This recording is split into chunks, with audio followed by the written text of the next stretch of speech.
You're not talking. To get a little bit, a more insight of what has just been concluded. My name is Engineer Omweri Kebwato, and with me on studio or in studio today, I've got Senator Stewart Madzayo, the senator from Kilifi. Justice Stewart Madzayo, he has told me to make sure that I give him the title. I have to clarify. So Justice Stewart Madzayo. But I'll give him a few seconds to introduce himself. So I've got a senator from Kilifi, and then we've got another senator from Lamu. And with me, I've not heard him speak during this particular event. He decided actually to be backward behind there in the periphery, but we've got Professor Choti.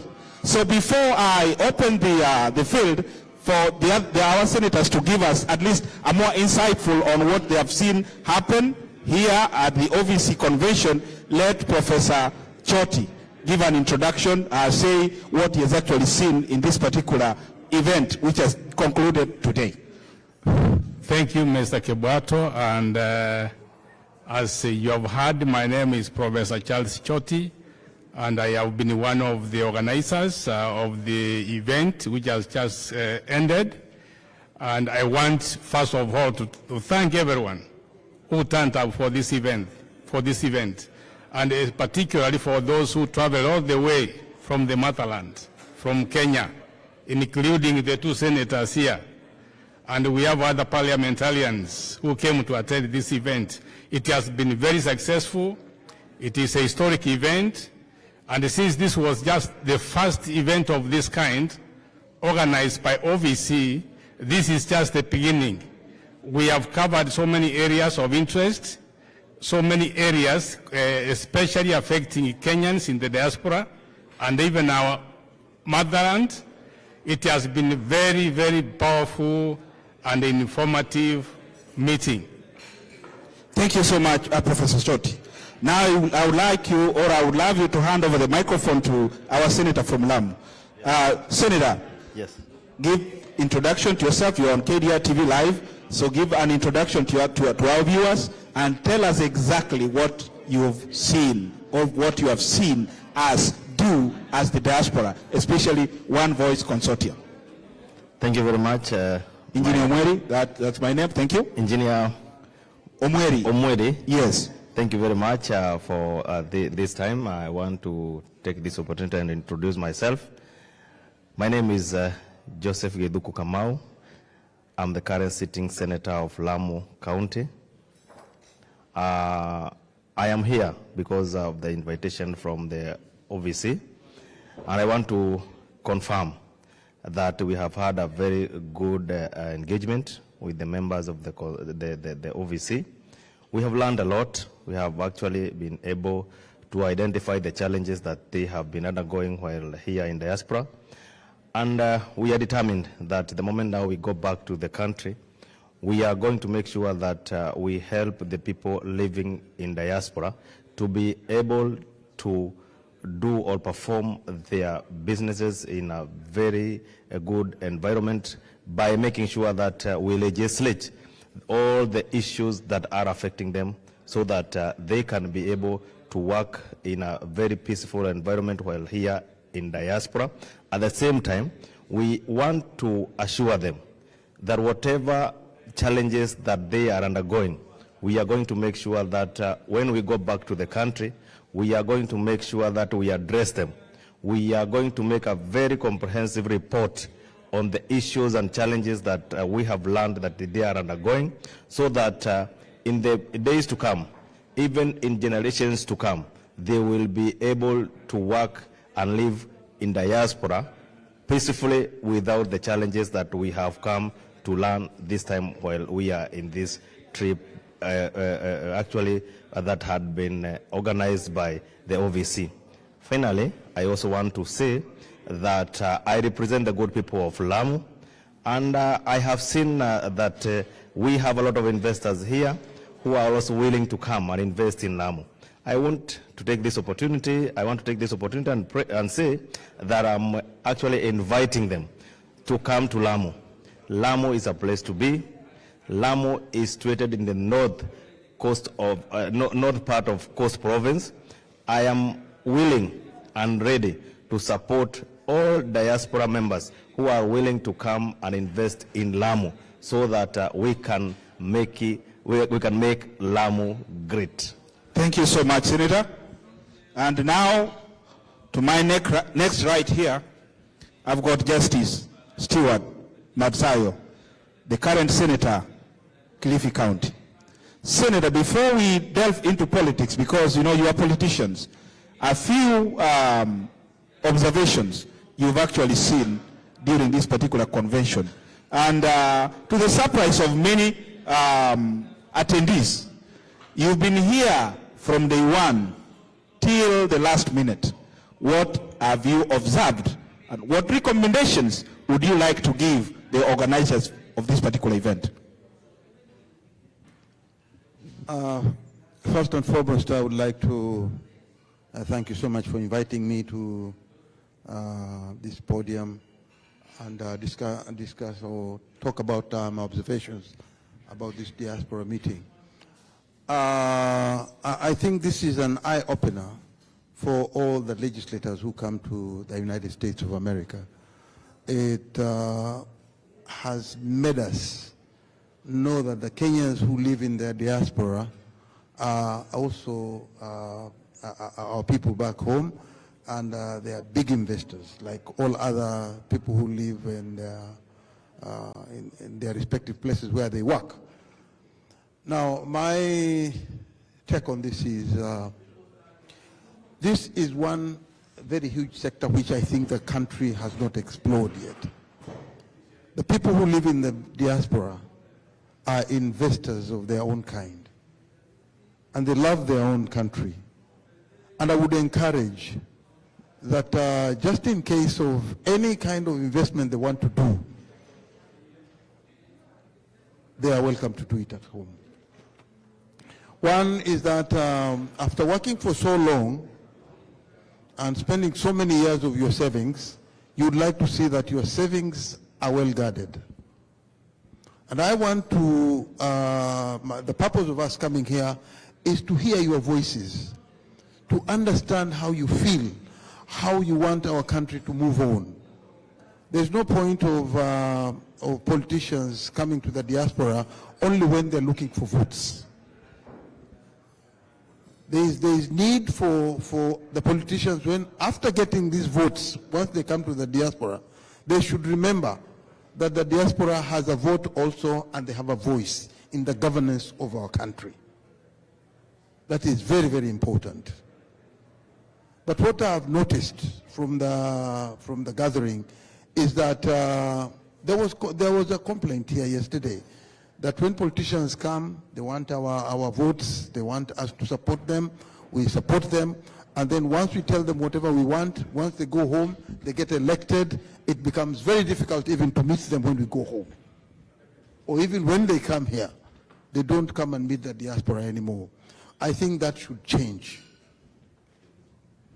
And I don't think it's fair for any politician to come from home, come and seek the diaspora vote, come and seek the diaspora money, and when he gets home, he wins a seat, he doesn't come to say thank you, he doesn't want to see the people in the diaspora, he doesn't want to hear anything about the diaspora vote. I think it is wrong. We need to correct that. Thank you so much. And lastly, maybe if I may touch on is the fact that because your vote counts, the governance in the country is also in your hands.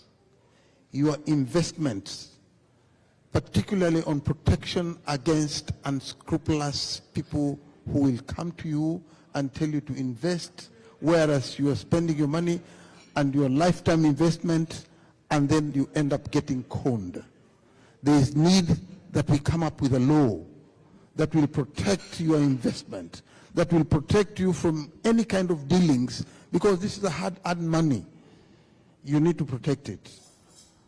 And therefore we think, we as legislators, it is our duty. I have seen it all. I've heard.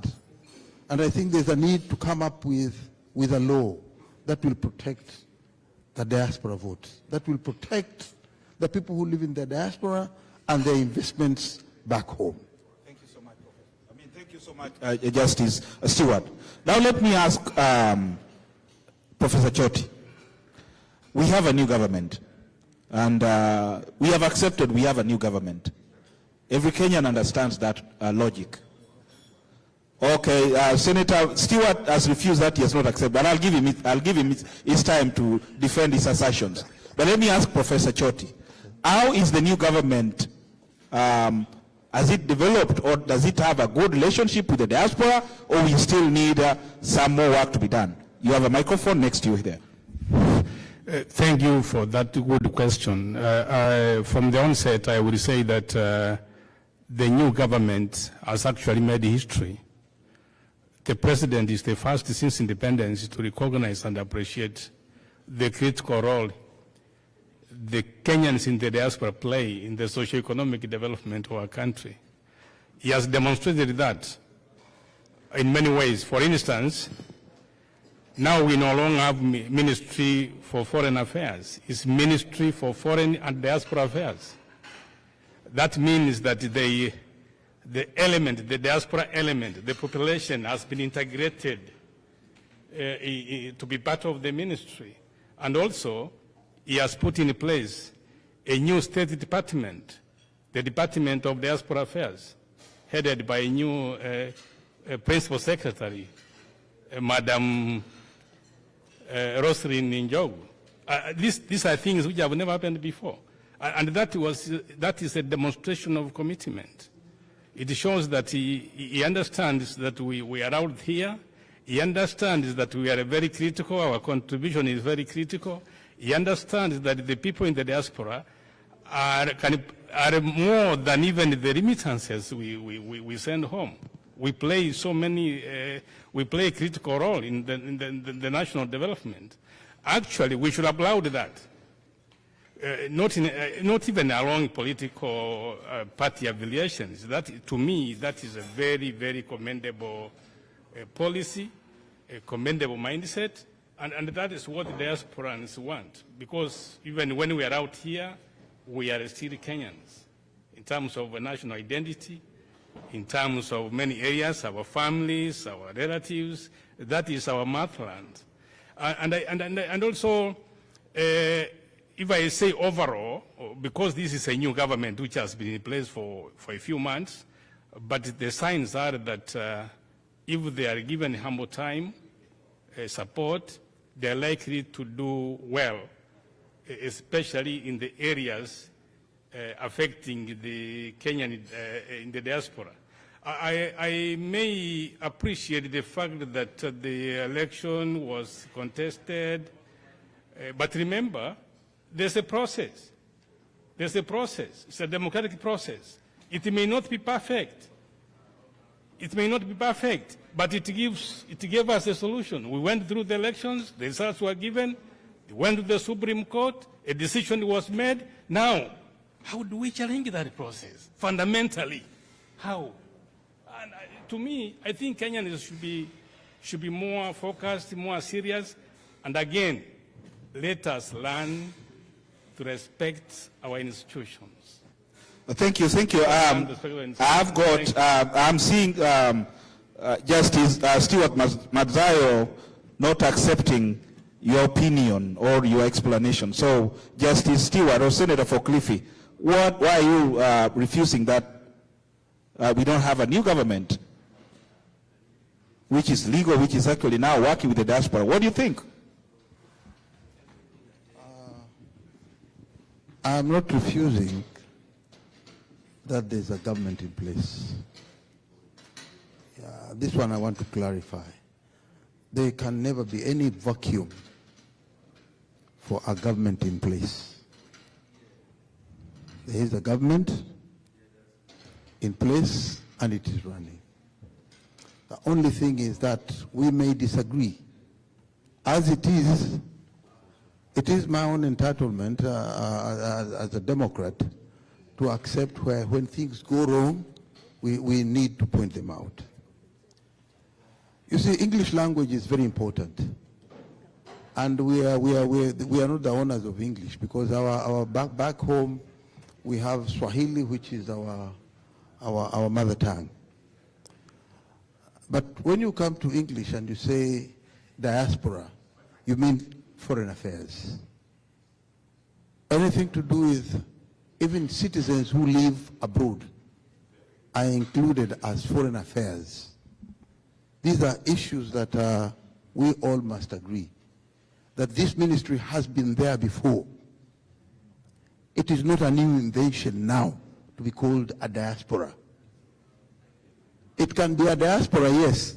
By changing the word foreign affairs and you put the Ministry of Diaspora, tell me which person in the diaspora has been appointed as an ambassador?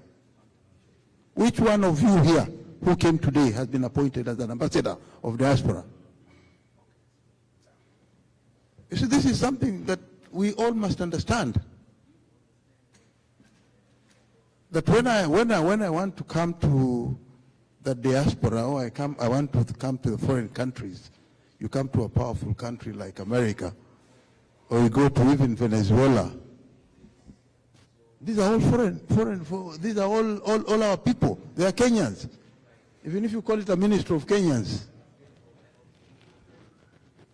So all I'm saying is that your vote counts. You are the people who mean so much to the country back home because you are investors of your own kind. And your voice must be heard. It is unfortunate that we don't listen or we don't hear the voices of the diaspora. And that's a fact. So the best thing to do, I think our way forward is that the diaspora voice matters because they are part and parcel of the nation called Kenya. They have no any other country to be proud of or to go to. They can be having the money, but when your country is burning, it's when you feel. And there's nobody who said their mother is not beautiful. All of us, when we are born, we say our mothers are the most beautiful women in the world. And therefore, whether you come to the United States and live here, one day you want to retire back home. And therefore, I want to say, without any shred of contradiction, that your vote and your presence in the country must be heard. That is one. Secondly, the issue of whether the process of election went on, the votes, I don't know, were counted and whatever happened, our contention is not there anymore. There are quite a number of issues that we are looking at as a country. Are the Kenyans back home? We are not talking about our Kenyans living in the diaspora. They can afford. What is a packet of unga to you? You can get it.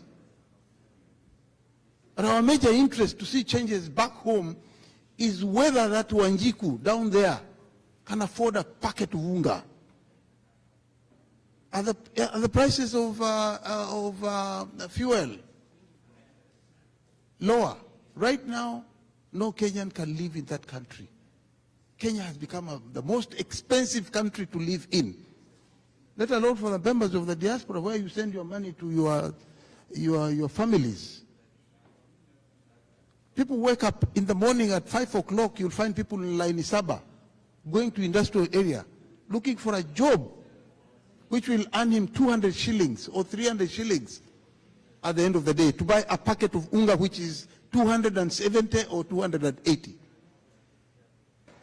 So we are saying the standard of living back home is very high. It must come down.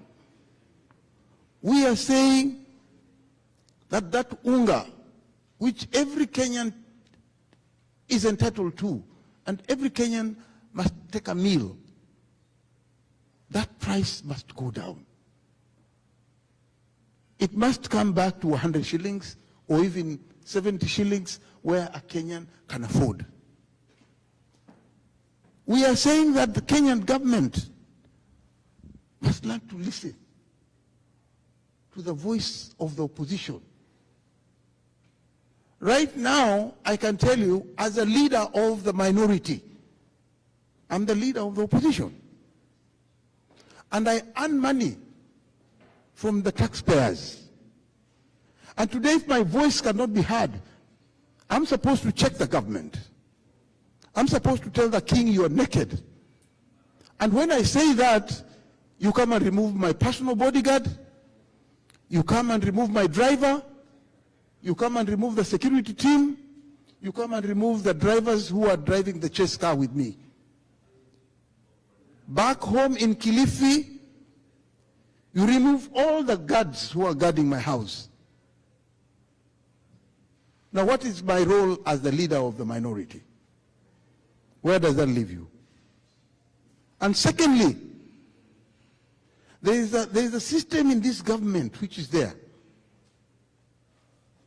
which is very busy buying the minority leaders. It's very busy buying the people in the opposition.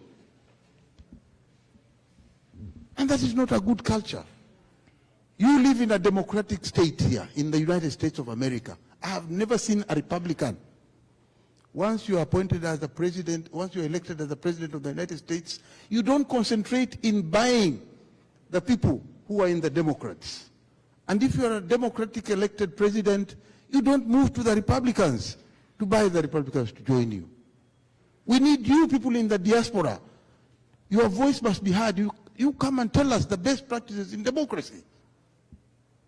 If we know and you don't want to implement it, then you come and tell us this is not the way to run a government. We want you to run a government like this. Don't buy the opposition. Let the opposition work, because we need a good opposition to run a good country. Without a good opposition, then everybody, we are regressing back to the Nyayo era. And when you go back to the Nyayo era, you will even regret your investments back home, because wherever you talk, you have to look behind your shoulders to see whether someone is listening. We don't want to go there. We want to move forward and have a government that is open and let the Kenyans benefit, whether they're in Kenya or they're in their diaspora. Thank you. Thank you. May I comment briefly before? Before I wanted a senator from Lamu actually to counter his counterpart here. That would be better. And then we'll also have our sister, but later, that is Caroline. Your topic is a little bit different from what we're actually having here. So we'll just let you to step out a little bit, then we'll bring you later to give the Kenyans your beautiful story. So we don't want you actually to keep you in studio, and we are not giving you a passing to your microphone. So we'll call you later. So go ahead, Professor. Yeah. Make a brief comment before you give the microphone to Senator from Lamu. Senator Justice Madzayo from Kilifi, thank you and for your eloquence, and to make it very clear, the entire diaspora people, we support democracy. We want a strong, functioning opposition in Kenya. We support your role as an opposition minority leader in the Senate, and we want it to be reinforced and strengthened. We don't want to have a handshake anymore in that country. Kindly help us, the senators. Any negotiations which are taking place between the opposition and the government, I'm speaking on behalf of the diaspora. We want a strong, established opposition in that country. We want an opposition, official opposition leader with the resources, with the capacity to check the government. We don't want opportunistic politics where Kenyans go to the election, they vote for a leader, and then there is a handshake, then the opposition disappears, like what we had for the last 5 years. We wasted 5 years. So let us hope, honorable senators, this is not where you are driving Kenyans to. And again, we are suspicious. When Kenyans are being mobilized to the streets to demand the price of unga to come down, when it went up, during the time when these people are leading the opposition, the demonstrations were in office. How do we trust them? We want politics based on ideas, accountability, honesty, and all that. Not a situation where you play depending on your personal interest. No. We need a government which is accountable to the people, a government honest to the people, leaders who are honest to the people, not opportunists. We respect all leaders, especially from the diaspora point of view. We don't care whether you are in Asmio, whether you are where. We respect you as representatives of the people. But again, we want to see your objectivity. We want to see your patriotism. Thank you so much. We want to see your nationalism. Thank you so much, Professor Choti. And let me clarify that that is not the official. That's not the official position for the diaspora. The other diasporas actually having a counter opinion with what Professor has actually said. So I want actually to make it very clear. So the beauty part is he has actually given his opinion. So before he actually gets a chance to speak. But he has also raised a very critical point, Senator Justice Madzayo. You can't actually refuse that. Yes, he has raised some good ground of opposition. But he has actually supported the current government. So you'll get your turn actually to give a counter. But for now, let's the senator from Lamu also give his opinion on the same matter. Thank you very much. What I want to say is that we had an election on 9th of August. 6 peace were elected. We actually believe that we are now not on an electioning period. Election was held. Those people that were not comfortable with the outcome of the election went to court. And the court declared that the current president was validly elected, and we believe in the rule of law. So thereafter, the opposition decided that they will whip people to go for the demonstrations. Personally, I was elected on a Jubilee ticket. I believe that it was within my democratic right to vie with whichever party that I wanted. Secondly, thereafter, after the declaration of the Supreme Court that we had the government in place, so I decided, with plus other members of the Jubilee who believes that the country has to move on whatsoever, decided that we are going to support the development of the government so that the government may work for the people, so that we may also be given an opportunity to deliver the promises that we had with the people who actually elected us. So the only thing, the only way that we would have done that is through supporting the current government, which was declared by the Supreme Court that it was validly elected. And everybody saw it being declared. It was worldwide, and we have no objection about that. We, the members of Jubilee, decided to work with the government. My brother here. Let me get clarification from you. So have you defected from the opposition and joined the government? That's where I'm coming. Okay. You know, there is a difference between defecting and working with the government on behalf of the people. We are members of Azimio, we don't deny, but there are some things which we don't believe in, like now whipping the people to go on the street to demonstrate because of the price of unga. The leader of Azimio need to tell people how they are supposed to do in order to make their life better. It is not on whipping them to go for the maandamano. The best thing that he is supposed to do is that currently, as we speak, we are on a rainy season. He should be telling people to take whatever it takes, go to the farm, it is the season to cultivate, they cultivate so that they can be able to produce maize so that they can put something on the table. Through the same, agriculture has been the backbone of economy of the country of Kenya, and everybody knows that. So the best thing now that we are supposed to do is to make sure that we tell our people the truth. The truth is not telling them come out on the street, put the sufurias on your head. That is absolutely not the best way, or not what we are supposed to tell our people as leaders. We should tell our people what it takes for them to better their lives. I believe, as my brother, the Senator leader of minority, whom I respect very much, he has said that the government is buying some people. The government is buying some members of Azimio. Is there evidence? There's absolutely no evidence about that. I am a member of Azimio. There is nobody that has approached me on trying to woo me, to buy me, so that I may be I be part of his coalition. We are part of Azimio. We, the Jubilee members, we have our party. It has its own constitution. We are following the constitution of our party, and that is where we are. So now, coming to say that the government is trying to buy us, then that is it's not acceptable. And I don't believe with him. I don't believe that we were bought, because actually we were not bought.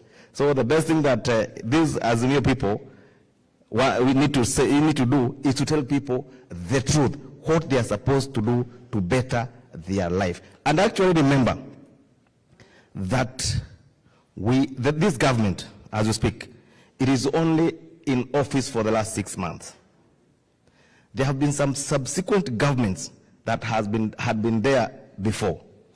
If we talk about the issue of diaspora and the people, or diaspora people, those governments, as the minority leader has said, they used to come with the voters in diaspora.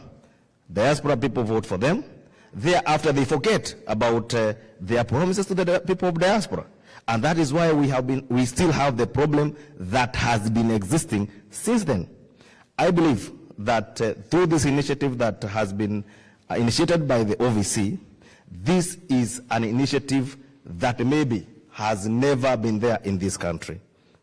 There has been no very proper link between the people in diaspora and people in our country.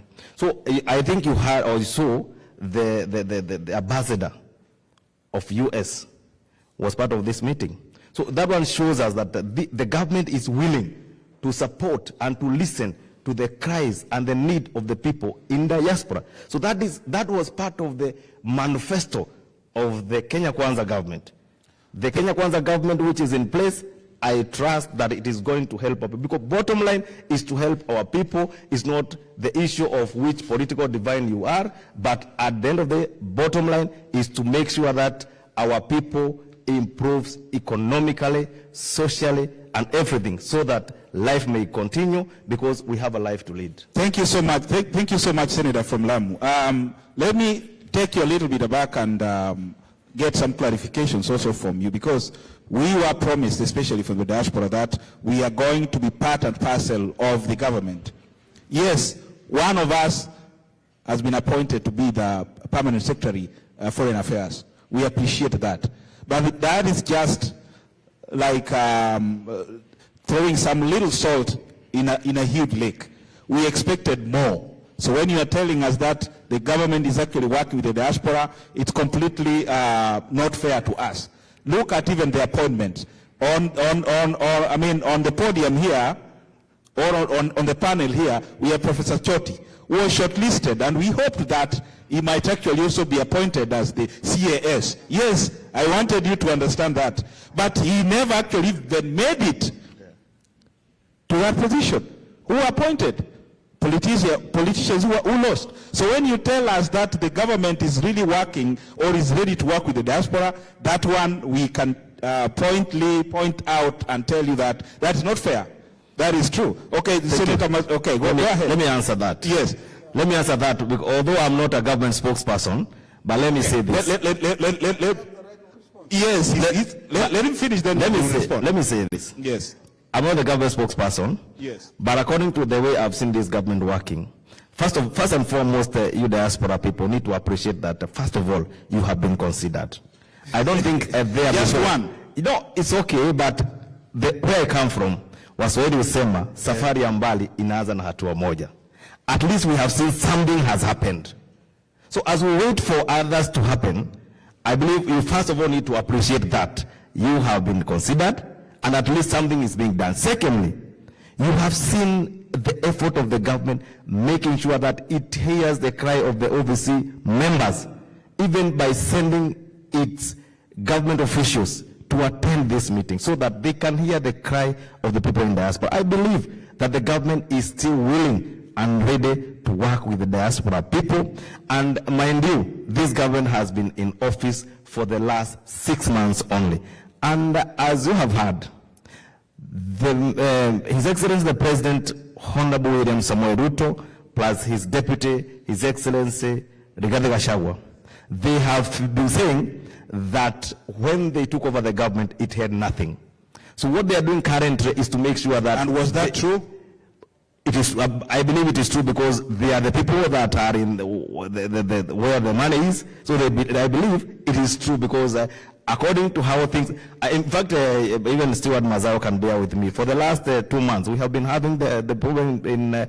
as even the members of the Senate and the members of Parliament being paid the salary, something that has never happened since independence. So I believe it is true because if that one has happened, it is not within their wish that they put members of Parliament to problems, bearing in mind that they are the people that are being dependent by the voters down there. So I believe it is true.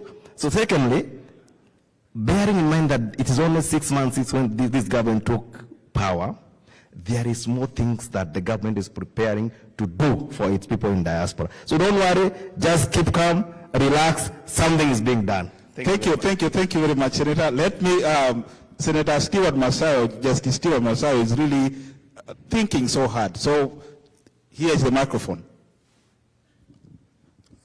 Thank you so much.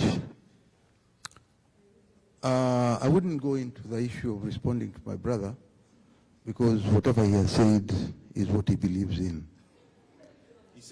But yes, it could be the truth to him, but he still knows that Jubilee is in Azimio.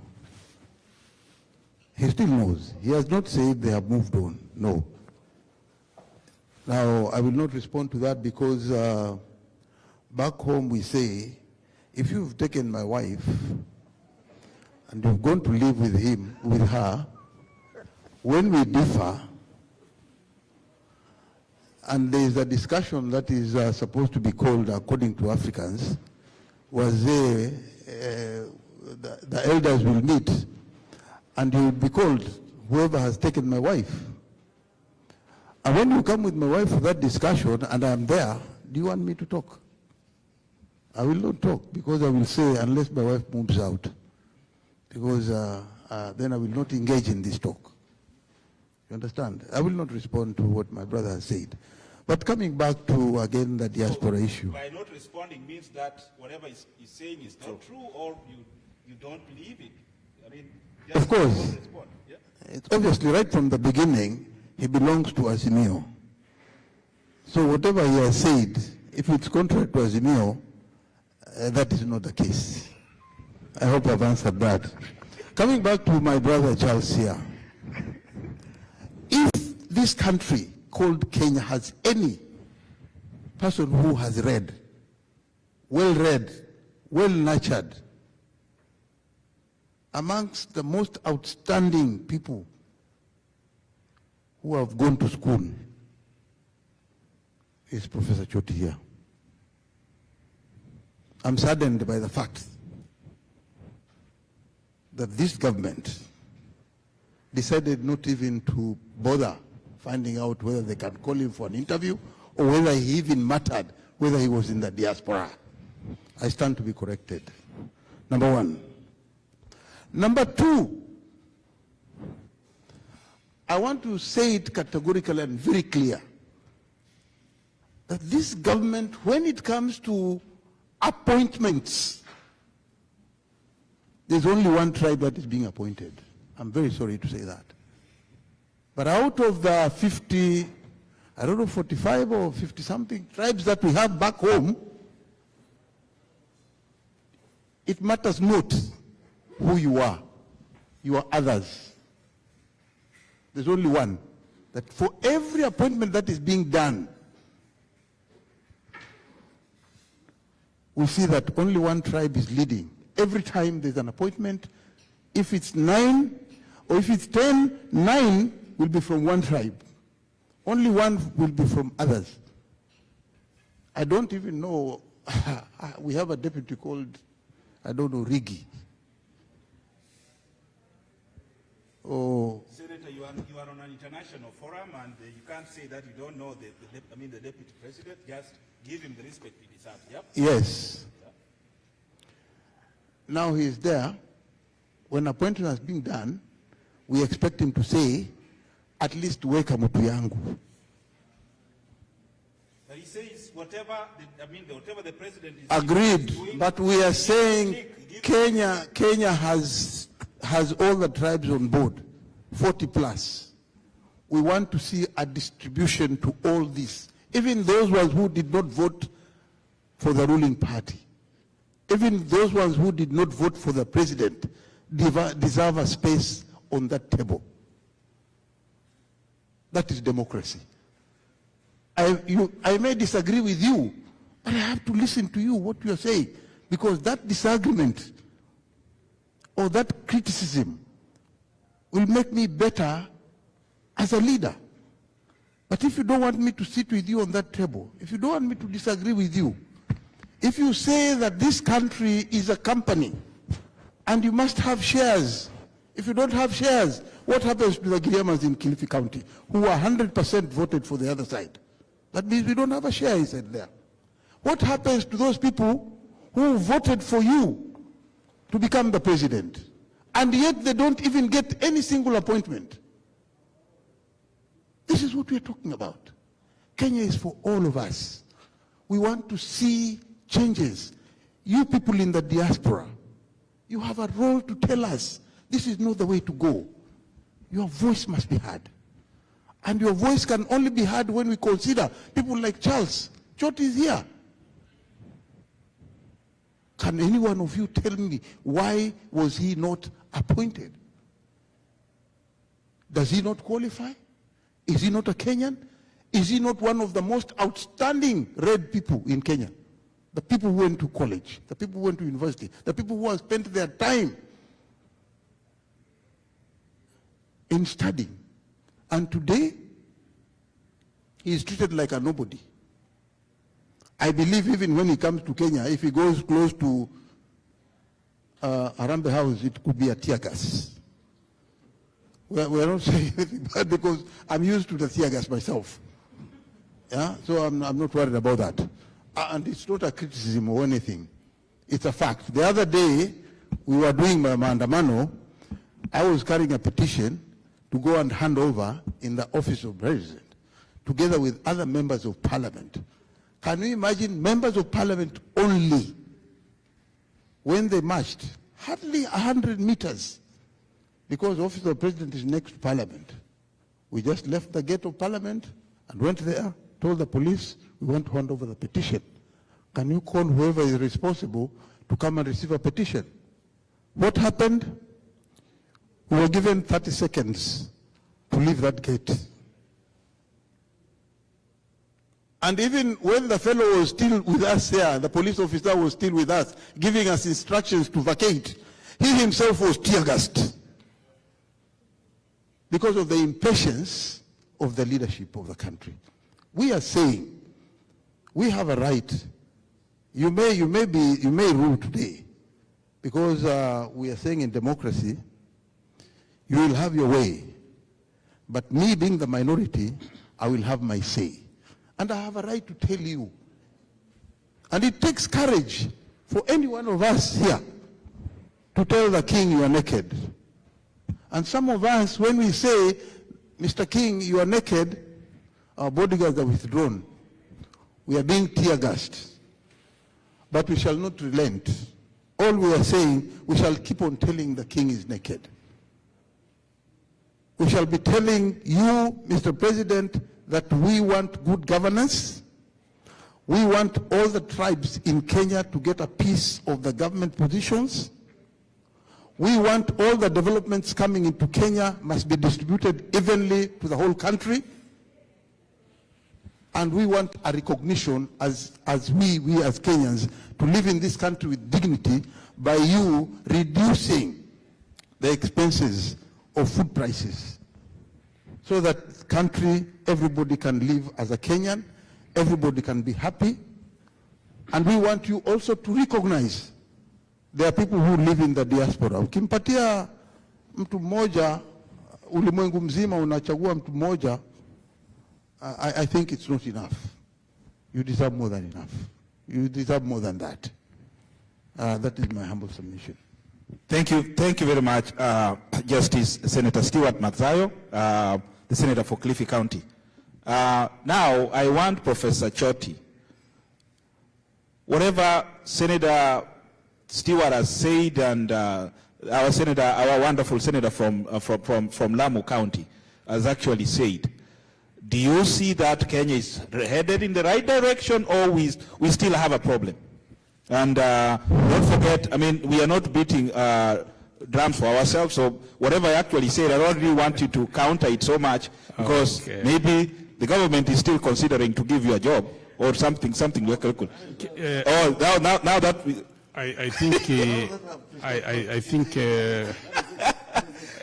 go ahead. I think employment is a process, and I respect the processes the government is. Were you called for interview? I went for interview. It went very well. And we were very many, more than 200 people.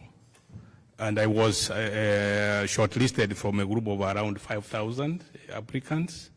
I felt that was a fair process, and I did my interviews, and still it's being worked on. So no, it's not being worked on, Professor. We understand. Be realistic that the CSS positions are done. Yep. For me personally, I love my country, and I would like to serve my country in any capacity. Okay, that's a clarification. Thank you. Yeah, and I'm okay with that. Okay. But I commend the two senators. One thing, they are very humble people, and they have displayed some sense of commitment and purpose. For the last 3 days I've spent with them, I highly commend them. And this is what we deserve from our leaders. The fact that they have stayed with us very consistently all the time, I commend them. And even the way they interact, they seem politically to belong to not the same political leaning, especially on Kenyan politics, but the fact that they are together and they have been working with us together, we commend that. But I still, this personal, I teach political science, I'm a historian, I understand politics, how it works very well. I know our society is not perfect, our democracy is struggling. Yesterday we talked about governance here, and one of the most serious weaknesses in a democracy is when you do it in a country which is majorities of the people are extremely, our people are poor anyway. Economically, they are not empowered, and in many aspects. But the point I'm saying is, we need to change the way we do politics. And I think the senators, you can understand that. Every time we have an election, we fight over it for 5 years. Nobody accepts the outcome. But you senators, you are elected by the same people. Your election outcome has not been contested. No, so that's what I'm saying. Let me clarify to you. Some have been contested. I'm requesting, very few of them, not more than 5%. But don't have a blanket condemnation. What I'm saying is, Kebuato, yes, I think we need a system. I don't support irregularities in elections, anything. We want a perfect election outcome, which is accepted, so that the new government can start working on its manifesto, implementing the manifesto and what it wants to do for the people. Thank you. What we're saying, regardless of whatever, we want Kenyan politicians to be accountable and honest to their people. Because when you go into the streets to bring down prices of unga, which went to where it went when you were in power, that is dishonesty. That's hypocrisy. That's my question. That's my problem. That's hypocrisy, because nobody protested at that time. And then you don't expect a new government, even if you went to plant, when you plant plants, they take about 4 to 5 months to harvest, to mature. Actually, you cannot expect this new government to have turned everything upside down. How? The problem is, Professor Choti, they promised. You remember they promised. What I'm saying is this, Yes. Kebuato. Yes. give somebody a year or 2 years. Yes. Then use the record. The record. But when you promise, when you promise, Yeah. when you promise in 1 month, in 2 months, in 3 months. There's an argument. There's something here. Yes, yes. Kibwato. Yes. The prices of unga were supposed even to have come down during the campaign. Some money was given out to the mill. We don't know what happened. Okay, because of time, Professor Choti, we have to accept because of time. I don't understand. Because of time. I am coming from the point of being honesty when you deal with the masses, not misleading them through propaganda and manipulations. We were told when I put the Bible down, ikienda chini hivi, Biblia, the prices will go down. That was the promise. Na ahadi ni deni. Na deni hiyo lazima ilipwe. Senator, I hear you very well, and I'm not disputing what you are saying, but what I'm saying is sometimes patience and time matters also. Thank you very much, Professor. Because even information of government, actually the president has not even completed the formation of his government. Thank you very much, Professor Choti. Because of time, let me give Senator, our wonderful senator from Lamu, to give his closing remarks. And if there is anything he wants to tell the diaspora, this is the forum on KDR TV Live. When you go to Kenya, this is where most Kenyan actually, the security, we'll give you time.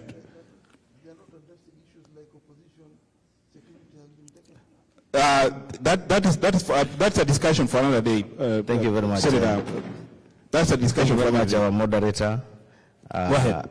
I just want to agree with the professor here that there are some leaders in our country that pretend to, actually, I don't know whether to know, too much know or what, because as he has said, the price of unga, by the time we had the Handshake Brothers, it was retailing at 230 per packet.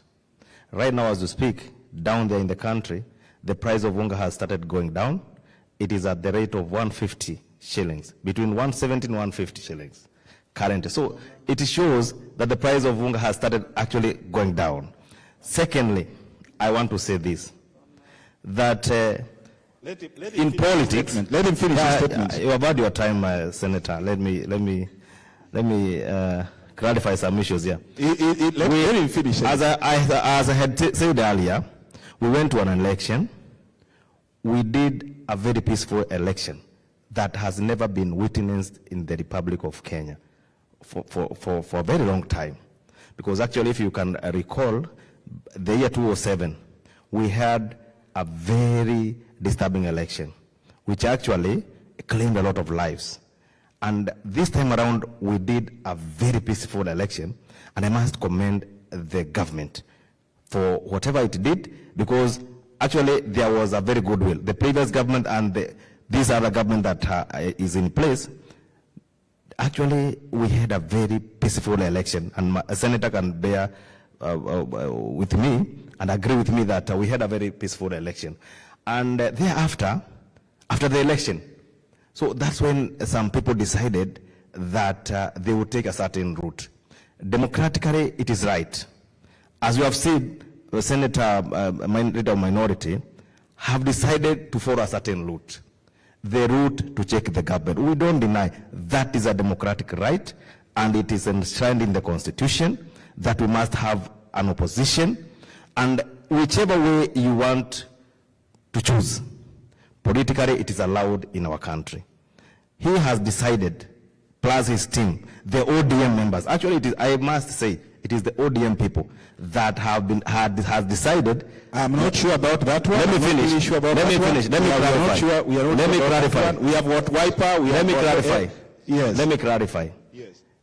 I say that I'm a member of Jubilee, which is in the Jubilee coalition. But when you say it's ODM only protesting, and we are seeing the wiper members, the leader of opposition, the leader of ODM. Yeah, it is the leader of ODM who is whipping people to go on the street. So I want to say this, that it is okay, they have decided to follow that route. It is not that, let me clarify, it's not the leader of ODM only, we have Kalonzo Musyoka. The leader of Azimio. Let me put it, the leader of Azimio. You know who is the leader of Azimio? It's okay. Whoever the leader of Azimio is, Perfect. then he's the one who is whipping people on the street, to go on the street. It is okay. We agree with that. It is their democratic right. Let them continue protesting. Let them continue doing whatever they want to do. But the government, the current government, which is led by His Excellency William Samoei Ruto and his deputy, Rigathi Gachagua, and I must say that the Deputy President of the Republic of Kenya is called Rigathi Gachagua. So if the leader of minority doesn't know that, then that is what he's supposed to know, understand, and actually continue believing in it, because it is how it is currently. Either you like it or not. He is the Deputy President of the Republic of Kenya. I want to say this. As I wind up, I want to say this. It is good that they have followed that route. We, the members of the Jubilee, have an agenda. An agenda that we have is to fulfill the manifesto that we had to our people in different constituencies and different counties. And the only thing that we can be able to do that is only by working with the government, supporting with the government agendas, so that we combine our agendas plus that one of the government. We work for our people so that they can realize the development that is required in the Republic of Kenya, because they are taxpayers. And it is their tax that is supposed to work for them. We are being paid as members of parliament. We are being paid by the taxpayers' money. So on return, what are we doing to the people of the Republic of Kenya? It is not by whipping them to go on the street to continue protesting the whole day from morning to evening, and then at the end of the day, they end up going home without nothing. As leaders, we need to stand up and show them the direction. And the direction is to make sure that they follow the right route. I actually personally have a lot of interest, have a lot of respect to the leader of Azimio. And as a senior politician in the Republic of Kenya, he should stand up and show the people of the Republic of Kenya the best way they can be able to improve their economy, but not on going to the mandamano of the South. Finally, the president has initiated a very good initiative, talks with the opposition. It is called the bipartisan talks. And I want to say that I'm very happy that the leader of Azimio has called off the protest and decided that they continue with the bipartisan talk. We are looking forward as a country to see that the bipartisan talks will bear fruits for the people of the Republic of Kenya. We want a stable country whereby the members of diaspora can come willingly, can come at their own time in Kenya, invest without fearing that their investment may go into waste because of the instability of the country. So that is where we are. And we are saying that whichever the political divine that has chosen to check the government, it is their democratic right. Them that has decided that they are going to support the government so that it can be able to deliver its manifesto, it's also their democratic right. They need not to be condemned. They need not to be thrown under the bus. They need not to be called names because of their decision that they have decided to take as members who have been elected by the people of the Republic of Kenya. Finally, I come from Lamu County. I want to talk to the people of diaspora. And please, and again, I want to invite you to come to Lamu. Lamu is a very beautiful county, and for your information, it is the smallest county in terms of population in the entire Republic of Kenya. We have a population of around 150,000 people. So I say that we want to tell the diaspora people to come and invest in Lamu County, so that in between that time that they've been investing in Lamu, the people of Lamu in return may get job opportunities, may get something that is good to help them empower their children, to help them and do some kind of an interaction that will help the Lamu people continue being firm economically. Secondly, I also wish to say that Lamu is a place that in terms of education has been left behind for a very long time. I call upon the members of diaspora, people of goodwill, to come and be able to support the people of Lamu in terms of putting very good infrastructures which can be able to help our people develop so that they can be able to compete with the entire country and the whole world. Thank you very much. Thank you so much. Most welcome. Thank you so much. Before, just give the Senator Stewart Madzayo the microphone. And I also want to have a rejoinder as he concludes his statements. But we have a very serious problem right now we call it Shakahola or Shaka, whatever, in Kilifi County. These things actually happened, and the government is there, you guys are there, the senators, you are there, the governor is there. We are, we are shocked. We are still shocked, especially us from the diaspora, that all these things were actually happening while you guys are there. The security apparatus is there. Whatever we had, the action the government has done is just by transferring the policemen who are working there. I don't know, by transferring them, it's actually going to be easier for them now to get the culprits or some of the families. Part of the families, some of the family members, especially for where I live in Minnesota, are still complaining that their family members reported that information to the police station, but nothing actually was taken. It's still an investigation in process. You are a former judge. You understand how the court system works. But we would love you to give a comment on that.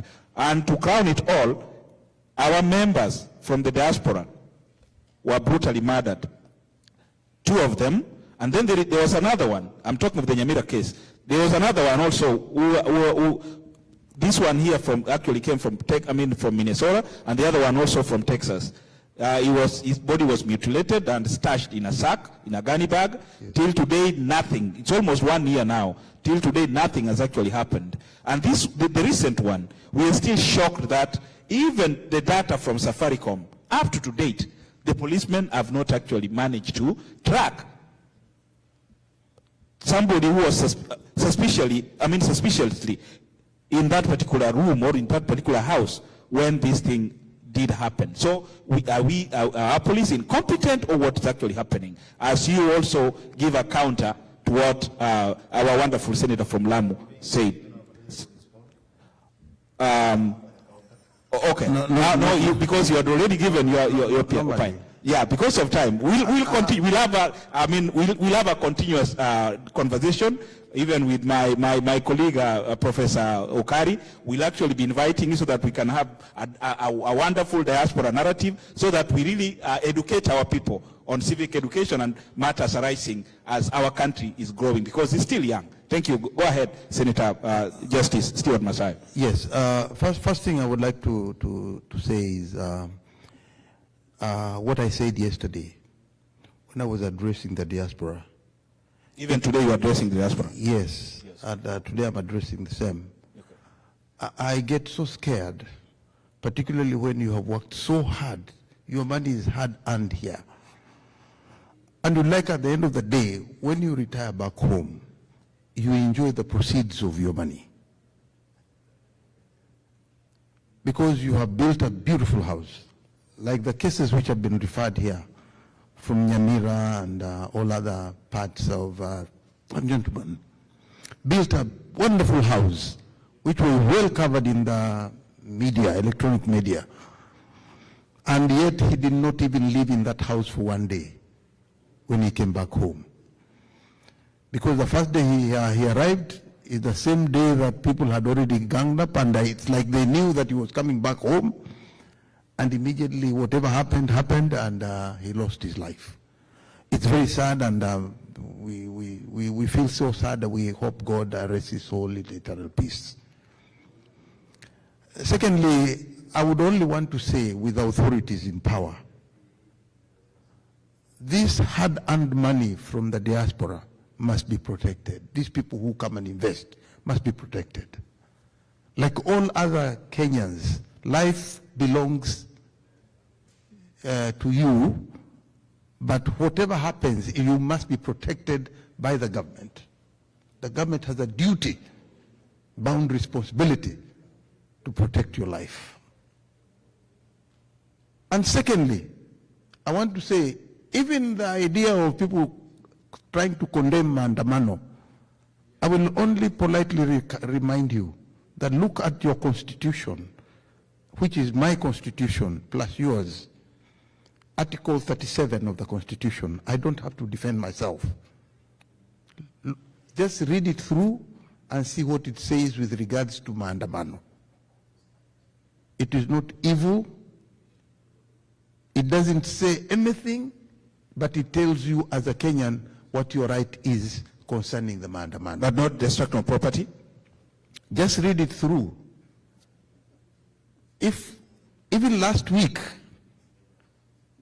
we demonstrated, but we did a very it was done in a nice way, because we told our principals, you stay inside, don't move an inch, and let no one know that you are here. Okay?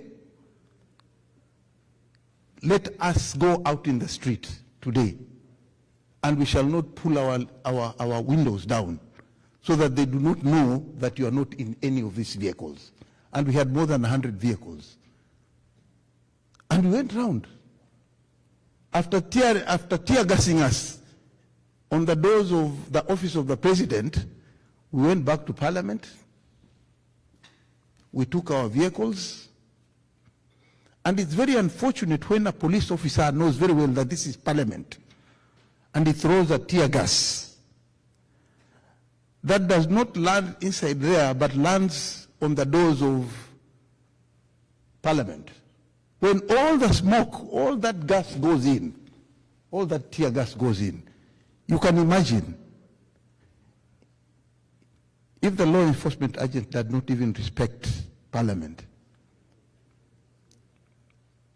It's a very sad day for this government. We have never witnessed it anywhere before.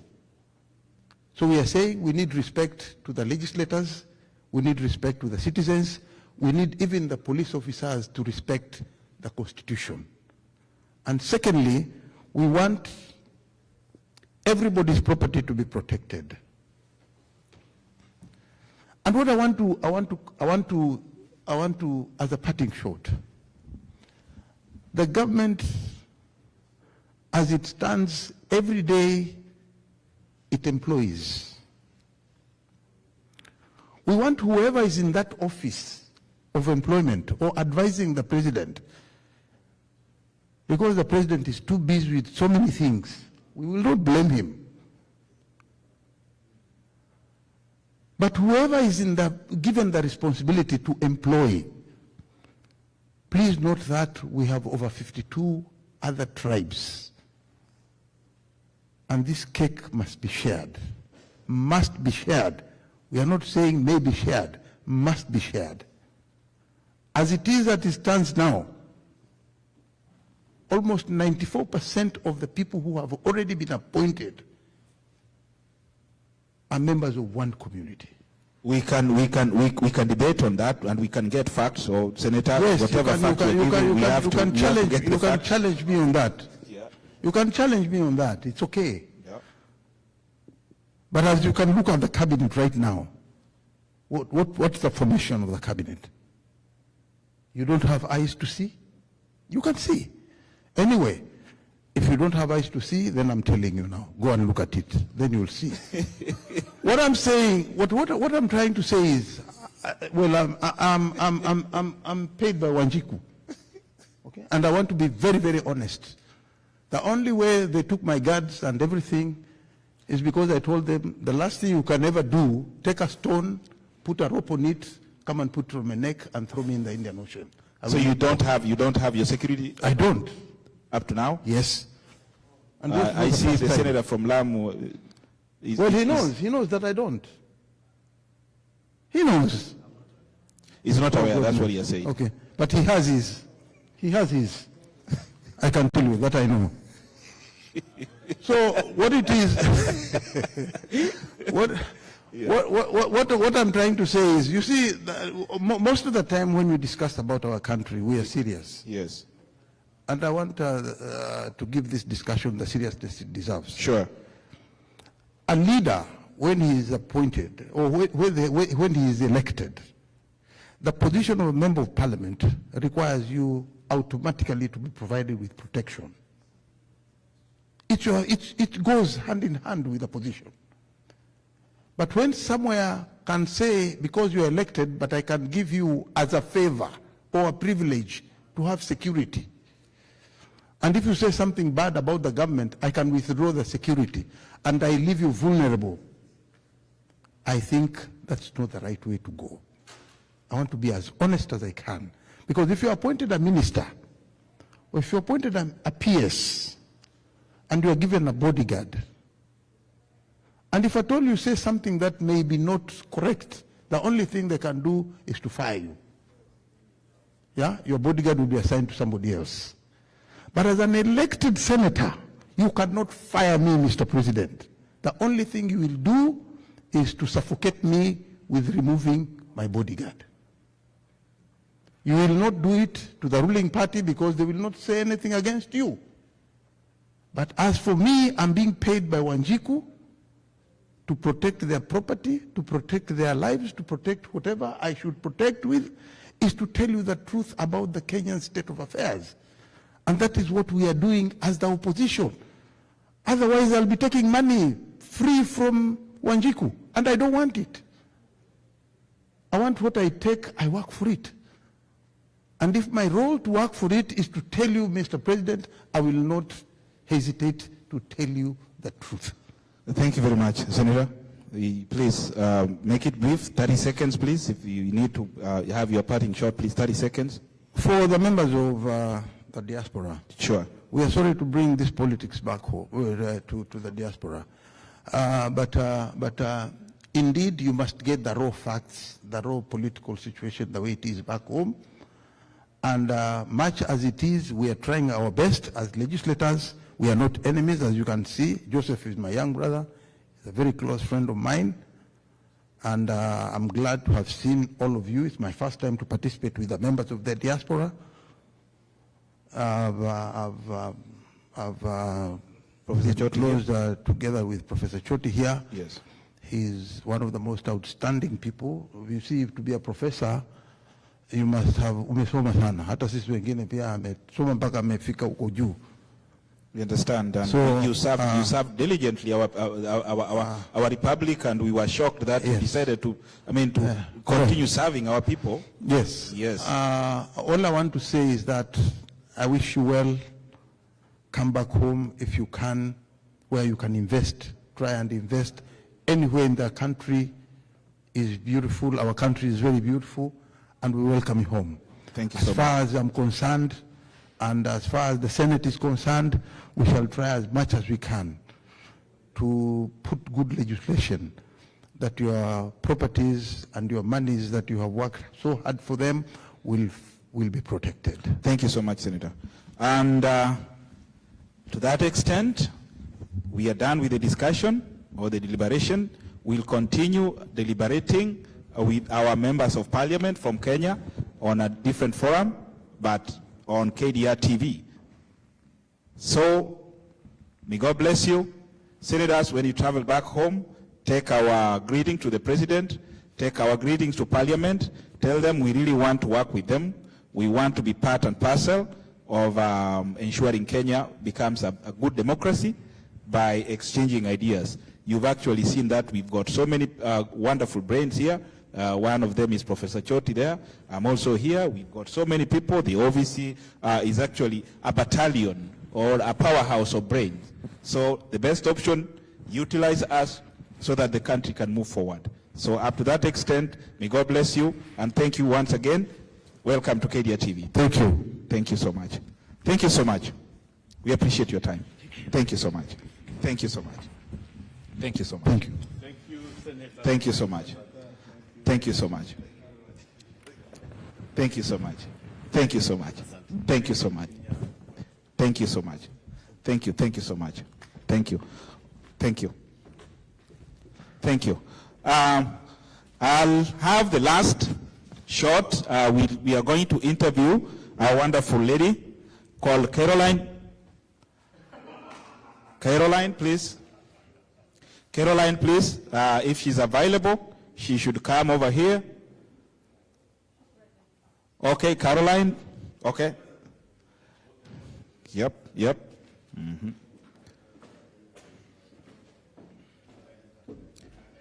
Please have a seat here.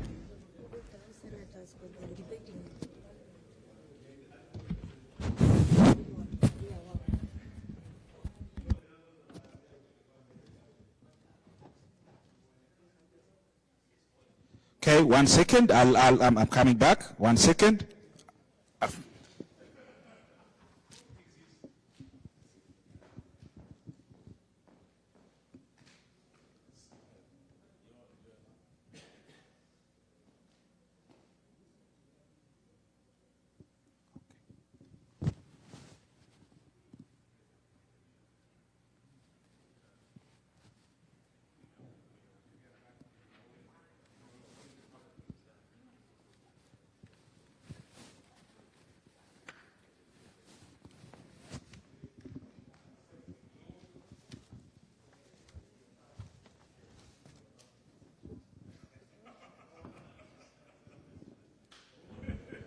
Thank you so much. Our next conversation will be with our wonderful sister, Lady Caroline Muthoka. She has a wonderful story to tell, and we would love to have her in our show, and we are fortunate to have her today.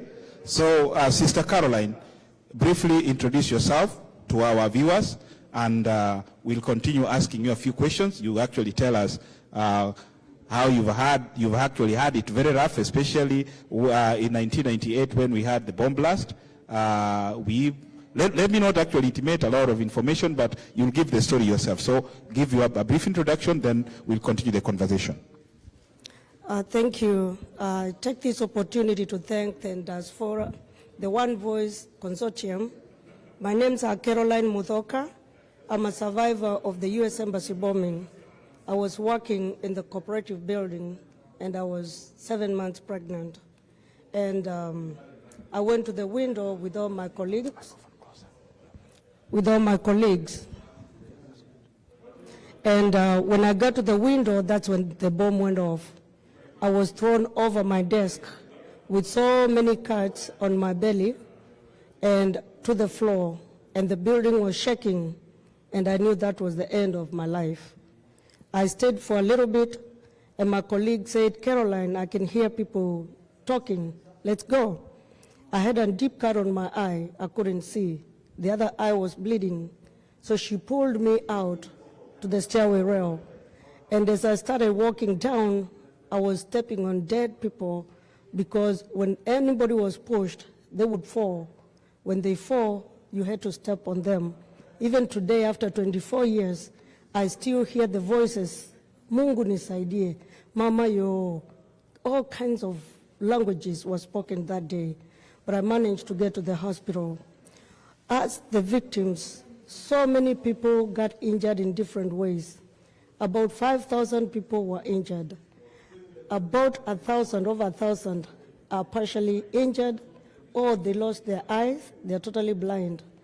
About 213 people died on the spot. These people, since 1998, have been suffering up to now. Most of them don't have jobs. They lost their loved ones, and they're still struggling. They don't have medical. Nobody came to attend them after 3 years. They were left on their own, and they're suffering for all this time. My cry is to voice for these people. The terror was between America and their allies. We were caught in between. So we were not at fight. So what we are asking is a Congress here in America to pass the law that will enable Kenyans to be paid. The other nationalities were paid, but the Kenyans were left there. So that's a cry we have, and we have asked our Senate in Kenya, which they've tabled the motion through Senator Kavintu, to start pushing from there, and for our government to know that these are our people that suffered and still continue to suffer. Last week we had between last year and now, we have so many that have died. They can't afford medical. They don't have any work. They are disabled. And nothing was set up for these people to follow up with them. So that's my cry today. Thank you so much. That is really heart-wrenching, heartbreaking information from you or story from your end. And yeah, I believe I was also working in Kakamega that particular time, and when the bomb blast went down and blew the buildings in Nairobi, things were really so tough and everybody was confused. And you were at the site where that bomb actually exploded. And your story is really very much touching, and it's very unfortunate that you've not been compensated, or the people who are killed have never been compensated. We remember over 298 people died, if I'm not very specific, or maybe I might have actually forgotten the exact number, but people are still suffering. So what really you are really passionately requesting the American Congress and the Kenyan Senate. You understand this is intergovernmental relationship, and the beauty part is it's supposed to start from the Kenyan Congress or the Kenyan Parliament, then it moves over to the American Congress or to White House. So, has there been any communication since 1998 till to date pertaining to that particular information you're giving, or the compensation issue? We have lawyers from America that came to our rescue. Yes. Since 1998, we have Phil Mussolino and an activist who is also a physician, Dr. Ramona. They've been pushing for us to be compensated. And last year, Phil Mussolino was awarded a win for the people he represented. But now we want everybody, they've combined together to work on behalf of all the victims. So what we are requesting, there's that act of terrorism fund for the U.S. government that is there. That fund is what we are asking the Congress, because Kenya is excluded. We are asking the Congress to include Kenya so these people can be paid. America has been working with Kenya, and I know they can do their part in passing that law so we can see these people getting compensated and get medical assistance. And if so, their children can also get helped. So now the government in Kenya, for the first time, they are now pushing the Senate. The Senate is pushing the motion so that they can also talk to the Senate here. But we want also the diasporians, maybe through One Voice Consortium, diasporians to stand and support us. People have forgotten, because it's been 24 years, and people think that we were compensated, but we were not. So as voters, as Kenyan voters in diaspora, I'm requesting everybody to speak to their senator and alert them that we have our own people that are suffering because of a terrorist attack that was not targeted to them. The attack was targeted to Americans, and we suffered in there. So it's a noble action they can take right now and compensate these people. We are going to 25 years in August 7th. I'm requesting everybody to speak about it so that by the 25th anniversary, we can see something done. We want justice, because this comes to discrimination.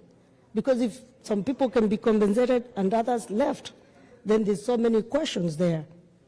Yeah, my question, from the layman's language is, I'm not a lawyer, but let me ask this particular question. You understand how the law works. Unfortunately, we had late. I wish I had known, so that at least retired Justice Senator Stewart Madzayo could have actually told us, has given us some insight on it.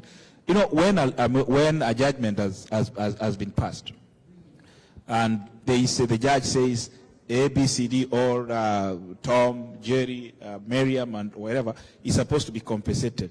It's a little bit confusing after again to reverse that particular order, saying whoever was not actually in the plaintiff or in the system to be compensated. Are you not seeing that to be a legal tussle again from them to start it over, or do that? These are two different issues. Yes, go ahead. There's the law part of it. Yes. And there's the mankind part of it. Yes. This is Congress. This is Terrorism Act fund that covers everybody. So let me get you right. So the people who have who managed to get have they been paid or not yet been paid? Not yet. They have not been paid. No, not yet. So you put an injunction for them not to be paid until everyone is included in that particular plaintiff? Yes. And that's why I'm actually saying, is it not going to be a legal tussle? What I'm saying, these are two different issues. They will be paid their part. Okay. But as Congress, when? we are not sure. The lawyer is dealing with that. Okay. So now the portion we are following Yes. is the justice. The justice is for somebody who has been injured through Okay. terrorism attack, whether black, white, yellow, red, is supposed to be compensated. Okay. So that's the part now we are following. We're not following about the law or about the lawyer, Yes. but we are following about the humankind part of it, the justice to be done for these people, because the fund is made for terrorist attack victims. We are terrorist attack victims that should be beneficiaries to this. Okay. And that's what we are following up. Thank you so much. At least now I've gotten the gist about your Yes. complaint. So as of now, you know, there are so many members. I believe 1998, if somebody maybe was 80 or 70 years, maybe they have died. Yes. I'm not pretty sure about that one. But you've lost some members who are part of the team who are supposed to be compensated. How is it actually going to pass down, especially to their kin? Is that also being looked into, or what's happening? Right now, we have our groups Yes. of the victims. Yeah. Those groups, we've broken them down. Yes. Like cooperative building, a teacher service commission. Yes. We have a leader for that group that has taken a list of everybody that was there. Sure. They know each other. They know who worked there. They know who survived. They know who turned totally blind. They know their next of kin. Sure. So we've done that, and actually we've narrowed it to counties. Every member of parliament knows their people, and that's why we've gone now to the Senate. Those people, if you're from, say, Lamu, and your people there passed on, they will give us that list. Okay. But even so, we have the list. We had AMREF, we had the Njenjo Fund, we had Ernest and Young. We have so many records that we've been compiling all these years. Okay. So we have a list of beneficiaries. We have a list of next of kin. Everybody is there included. Thank you so the much. list is there. The list is there. Yes. So from your own thinking, not really thinking, but from your, if you can actually remember, can you tell the diaspora who are watching this particular show how many people are supposed to be compensated as of today? Because you've compiled the list. Do you know the number? The number is big. It's big. But the actual number that we know, Yes. we've read, Yes. is 213 that died on the spot on that day. Yes. About 5,000 were injured. Between those 5,000, most of them have died. Okay. They've died. So the number will not go up or less. Yes. If they were in the category of the injured, Yes. they will just be moved there to the deceased. Okay. So the number is there. Okay. Yes. And the people who died, have they also been, their families have been compensated? No. Not yet? No. That's a serious one. Then. No. That's a serious And that's one. the thing that Kenyans and the whole world thinks Yes. that people have been compensated. Yes. They've not been compensated. Okay. And that's what we are asking. Yes. We are very sober, we are peaceful, Yes. we've played it, Yes. thinking that somebody will come to our aid. Even though nobody seems to understand it, we still continue voicing. Yes. We know one time we will get that compensation. Thank you so much. Thank you very much, Caroline. Fortunately, you are in the U.S. Yes. Do you know any other member who got injured or who was affected during that particular time living in the U.S.? Yeah, for the first time, I've gotten 21 people from Diaspora. Okay. And they're in different states. Yes. But I've lived here for almost 20 years. Yes. I didn't know anyone Uh-huh. till now that we started now compiling the report Okay. and putting everybody from where they were working. If it's somebody who was in the streets, we have a category for those people who are working. Okay. So right now we have about 21 People people in Diaspora. Okay. And I know there are so many. Yes. If there's anyone Yes. that was injured, can Okay. contact me. Sure. Yeah, so that That's- we can have their That's list. wonderful. Yes. Now, from the media's perspective, we are here to air your views. Yes. We are here to ensure that at least you get compensated, and our work is to put the word out there. And we were also requesting, people understand. We have what we call protest or petition. The best opinion maybe could have been that if these particular members who are living in the U.S., they could also have like not really a protest, but a petition to their senators, to their members of Congress, or you can also even petition the White House using the letter. So have you guys done this particular, have you gone this option yet?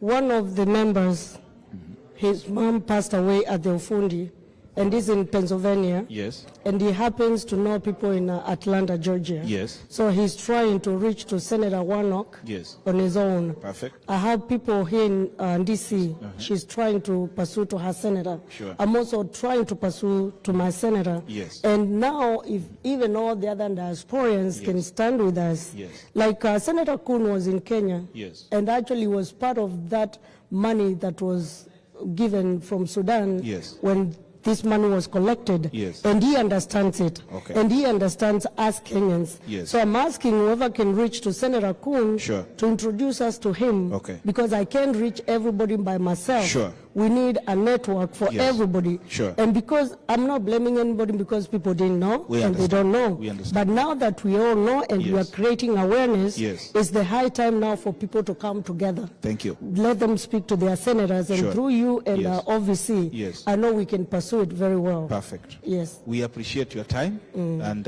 we'll be part and parcel of advocating for your rights. Yes. So let your members, anyone who is listening or is watching this particular program, if you've got information, please, you can write a message on KDR TV social media site, so that information can be relayed to our sister Caroline here. She's compiling a list. If you've got any information of anybody who got injured during that particular time, or their relatives, the best option is you guys need to come together and petition your senators, petition even the president, through a writing or through calling, so that this issue can be settled for once and for all. So, Sister Caroline, we want to give you a 1 or 30 seconds plea. You look directly to the camera and talk to Kenyans, talk to Americans who understand this particular plight of yours, so that they can listen, and then a process can also be started to the media perspective, so that you guys, your rights can be addressed. Go ahead. Thank you. I would like to address the survivors and the victims first. I want to tell you all that we are together in this fight. I want to say that I thank you for being so patiently, for waiting patiently all this time. 24 years has been a long time, and I know we've all suffered in different ways.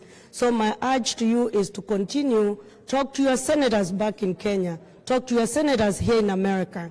I also want to urge all the diasporians to work together with us, because if this act is inclusive of Kenyans, then we will stand a better chance.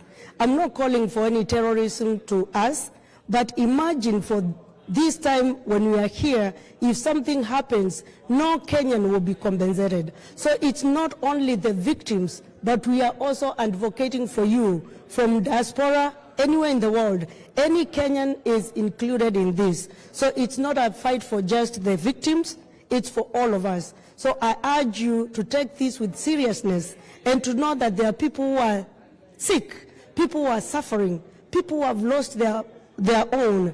And right now I have people in Kenyatta Hospital. They cannot afford their medical. They cannot afford their living. So please come together. My number is 484-557-8144. You can get me on any social media under Caroline Muthoka. I've also sung so many songs about the bombing. Go to my channels under Caroline Muthoka and watch there and see how we've suffered. And may the Lord bless you all as you pray for us. Thank you. Thank you very much. And to that particular end, we now graciously welcome our sister to our network, so that we can continue working together as Kenyans or as Americans for a better new world. Thank you very much. Till next time, God bless you. Thank you, my sister.